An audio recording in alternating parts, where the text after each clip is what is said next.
With no shortage of locations to choose from in Apex Legends, it can be very difficult on the jumpmaster to make the decision as to where they want to land to begin the game. It's the most important decision you'll probably have to make all game, and we understand how vital it is to get things right. So today, we're going to share our rankings of every landing spot in Apex Legends to help make that decision just a little bit easier for you. Starting us off in the number 19 spot, we have the Hot Zones. We know, it's quite the controversial pick, and players like Ragtag would agree with you, but hear us out. When thinking about the perfect landing spot, there are two factors you need to consider: the quality of the loot and the popularity of the location. Typically, as one goes up, so does the other. While Caustic likes to talk about independent variables, these are dependent variables. We're sure that you learned all about this stuff in high school, but hey, we're bringing it up again in an Apex Legends video. Who woulda thunk it? Anyway, let's consider these two dependent variables in regards to the Hot Zone. It has the highest quality loot out of any location in Apex Legends, but that also means it'll be the most popular landing spot in the whole game. This means that even if you get good loot and a few eliminations, there will still be even more players around. The more players that are around, the less chance you have of surviving, and the lower your chances of surviving are, the lower your chances of winning the game. You see what we're getting at? The Hot Zone is a very risky landing spot, but if you can miraculously survive, you'll be golden.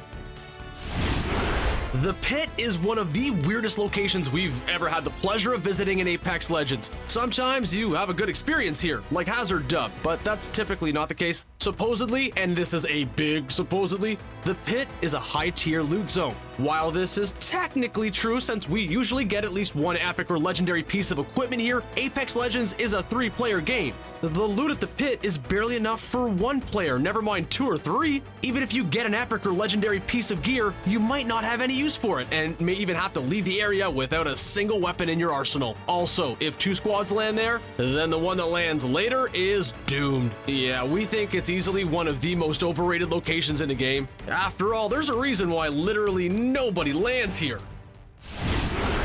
Next up is the Supply Ship, and it's very similar to the Hot Zone. Sometimes you could get lucky like They Me Too and be the only team to land on the Supply Ship, but those times are few and far between. We think it's only happened to us once, and that was because the Supply Ship was on the other side of the map, so no other squad even bothered trying to make it. The loot on the Supply Ship is incredible, but it's such a small area, and there will typically be anywhere between 2 or 5 squads duking it out for this high-tier loot, which means your chances of survival are next to none. But there's an escape route. You see, since the Supply Ship is flying in the sky and you don't take falling damage in Apex Legends, you could just jump off and live to fight another day, but it's easier said than done.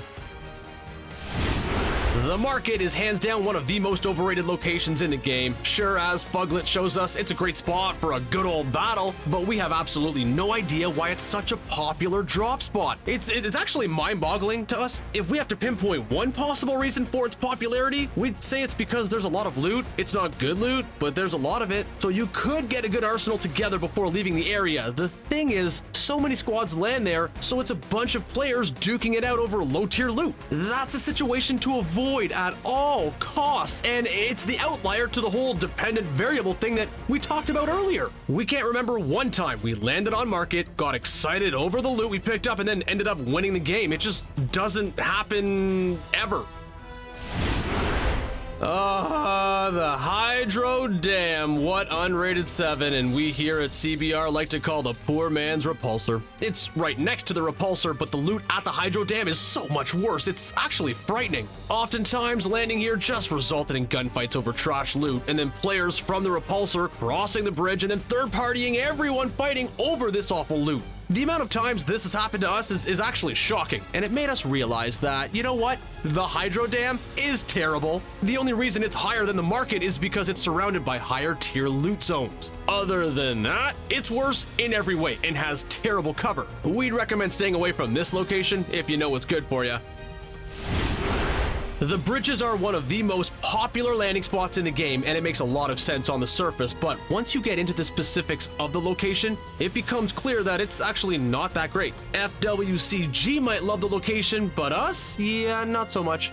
We think it should be avoided unless you really don't have a choice, and by really don't have a choice, we mean that your jumpmaster is incompetent. There are 3 different height levels around the bridges, and if you find yourself all the way down by the stream, you're very vulnerable to those at a higher level. If you've watched Star Wars, you know it's always an advantage to have the higher ground, and that's also true in Battle Royale games like Apex Legends. The loot is fine, but it's the design of the area that could be your downfall, so we don't rate the bridges very highly. Next up are the Wetlands, Briefcase Wanker's favorite landing spot. Yeah, that's actually his name. It's another spot that has something similar to the Hydro Dam in that it's surrounded by much better landing spots, but the loot in the Wetlands is actually quite good. It's nothing special, but it's a big location full of mid-tier loot, so it could be much worse. There's a zip line to travel from one side of the Wetlands to the other two, so escaping a gunfight or looting up quickly can be done with ease. The main problem with this location is that it's near the outskirts, meaning that it's easier to get caught out in the storm, and it might require a lot of running to get to the next circle. It's not good by any means, but it's not bad either. Overall, it's pretty mediocre. The Cascades are a decent landing spot, but nothing more than that. As Punisher TP shows us, the battles there could be intense and there's quite a lot of cover, but still it's very easy to be seen from the artillery right above the Cascades, meaning you could be scouted out by a squad without even noticing it, and they could get the jump on you with ease. That's not good for your squad at all. Other than that, it's a huge area with plenty of loot, and you could surprise those at the artillery by using the rope underneath the lookout tower to grapple right up it, so it kind of goes both ways. When it comes to mid-tier loot zones, it's definitely one of the better ones in Apex Legends. Slum Lakes is actually a pretty underrated landing spot in our opinion, and we're sure Avate and a bunch of other Apex Legends players agree with us. There's solid mid-tier loot there, it's surrounded by high-tier loot zones, and there's plenty of cover to use to your advantage if you have to do battle with other squads. The big issue with this location is that it's going to be the target location of squads who looted up at the Runoff, and then they could sneak into Slum Lakes without being seen very easily since they're connected. Also, why would you land at Slum Lakes when it's surrounded by high-tier loot zones? Because there's going to be less players there, a lot of mid-tier loot for a squad of 3, and of course, because you want to survive. See? Good. You're learning. The bunker is one of the most controversial landing spots in Apex Legends. Some players, like Nobody Epic, love the location because of all the incredible close quarters battles that can take place there, but others avoid it like the plague. That's why we have it ranked as close as we can to the middle at number 10. If we're feeling dangerous and completely nailed our drop, we could totally see ourselves doing some damage in the bunker. But dropping at the bunker could go either way. You either get good loot, wipe out a squad, and take care of business, or you get cleaned out in mere seconds and you're back in the lobby before you could say that was a terrible decision. Because of this, we tend to avoid the bunker, unless we're playing with a squad that's more than capable of kicking some serious butt. Relay is one of the least popular locations in Apex Legends, and it's honestly really hard to see why. Like Hi LOL 303, it typically works out for us when we get to this spot. There's good high-tier loot everywhere, plenty of buildings to use as cover, and usually only 2 other squads at most who land there, meaning your chances of survival aren't too shabby. If we have to point to any reasons why this location isn't great, it's that it's actually really dangerous. The bridges in this location are very thin, and you could easily just fly off the map if you're not paying attention. It's good enough to be in our number 9 spot. The artillery is hands down one of the biggest areas in Apex Legends. It wasn't a very popular location at the beginning of the game, but players like Glock No Thumbs quickly caught on, and now it's impossible to be the only squad that lands there. It's filled with high-tier loot, and we mean completely filled to the brim with high-tier loot. There are 3 huge buildings in this location and then 2 smaller warehouses. The southern part of the artillery has a lookout spot where you can see down on the Cascades and its surrounding areas. You could even grapple down and surprise attack squads around the Cascades. This is a great spot if you have a sniper to scout out the area before making your next move. All of this is why it belongs in our number 8 spot. The Runoff is definitely one of our favorite landing spots in the game, and it turns out that it's even Yellow Jello's favorite. It's a much better option than Slum Lakes, that's for sure. There's high-tier loot, a lot of cover in the area, and tons of crates to, guess what? Give you even more loot. It might not be the most popular destination, but your squad typically won't be alone if they land here. Luckily, you could use some cover to your advantage and then take out any squads who may be none the wiser. It's also a great spot for rotations, since the airbase is to the south and then Slum Lakes is to the north. It's a very good landing spot, but when you compare it to some of the ones that are coming up on our list, you'll know why it was 2 spots short of the top 5. Another location that just missed out on the top 5 is Skulltown. Yes, we know, you and Mr. Fruit all absolutely love Skulltown, and it's the Tilted Towers of the Apex Legends world, but that doesn't necessarily mean it's the best location in the game. We don't think anyone would consider Tilted Towers to be the best location in Fortnite. It's a war zone! And the same could be said about Skulltown in Apex Legends. Sure, the loot is solid, and there are many buildings to run through, but so many squads land here that if you don't get good loot immediately, you're a goner. Only land on Skulltown if you're a squad capable of wreaking havoc on everyone in their path. We tend to avoid it. The swamps are easily the most overrated location in Apex Legends, which is why it kicks off our top 5. As Cesar Ramirez shows us, this place is huge. There are so many buildings, 5 crates in total, and a respawn beacon just in case things take a bad turn and one of your squad mates get downed. To top it all off, it's a high-tier loot zone. You may be asking yourself, it sounds perfect, so why is it ranked only number 5? That's a great question. And the problem is that you're at a height disadvantage in the swamps. Players from the Hydro Dam could see everything that's going on down there since they have the higher ground, but they'll probably have much worse loot, so they won't pose that much of a threat. It's also not a great rotation spot since the areas around it are poor loot zones, but overall, it's a very good location.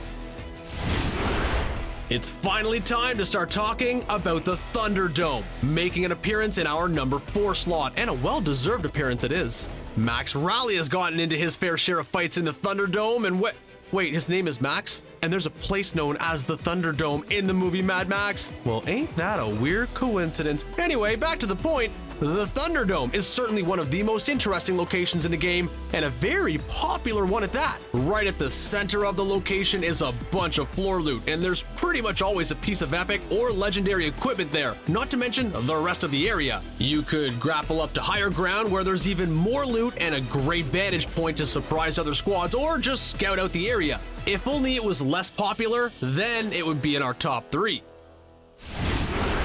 Kicking off our top 3, we have the Repulsor, which is a location full of high-tier loot, just like Destructoid 1 shows us. The main Repulsor area is composed of 10 buildings and 2 crates, meaning there's plenty of places to gear up at. The amount of crates is underwhelming, but it's not the end of the world since there are so many other ways to get your hands on loot here. The 2 main buildings are connected by an underground tunnel that you can crouch through, but if you get caught here, engagements can be very awkward and hilarious. Pretty much whoever has the best gun wins, so we recommend only using the tunnel to be sneaky. While these locations are technically not a part of the Repulsor itself, the South Repulsor has some more loot, although it's low-tier loot, and the lookout area to the west of it has plenty of crates to open up. It's a solid area. In our runner-up spot, we have the Water Treatment Facility. We're no Ryan Banks, but we sure love to land at water treatment when given the chance. We're honestly shocked at the amount of times we've been the only squad that landed here. The location is massive, yet it's like people forget it even exists. There are 3 sections of the water treatment facility and 10 crates in open to total. That's a whole lot of loot. And then on top of that, it's a high tier loot zone. It's not popular. It has great loot and it's absolutely massive. That's pretty much the holy trinity of what makes a location great in Apex Legends. It was very hard not to put this location at number 1, but it turns out there's a landing spot that might be a little bit riskier, but it's just too good to pass up on. And we're sure you figured out what it is by now. Can we get a drum roll, please? In our number 1 spot, we have the Airbase. Yep, that's right. The Airbase is the number 1 location in all of Apex Legends. We believe it, iTemp Play believes it, and you should believe it too. For starters, the whole area is chock full of high-tier loot, meaning your chances of getting epic gear are much higher. Then there's the fact that there's 14 loot crates. That's one heck of a lot of crates, isn't it? Lastly, both of the runaways are connected through a zip line, meaning you could easily travel from one side of the airbase to the other. The only downside to this landing spot is that it's pretty popular. There's usually another squad or two that land here, but there's so much loot that you could grab some gear and then book it if you need to. It's deservedly at number 1. And those were our rankings for each of the landing spots in Apex Legends. Now, do you agree with this list? Should the supply ship and the hot zone be ranked higher? Let us know in the comments section below, and don't forget to subscribe to CBR for more Apex Legends videos. Thanks for watching.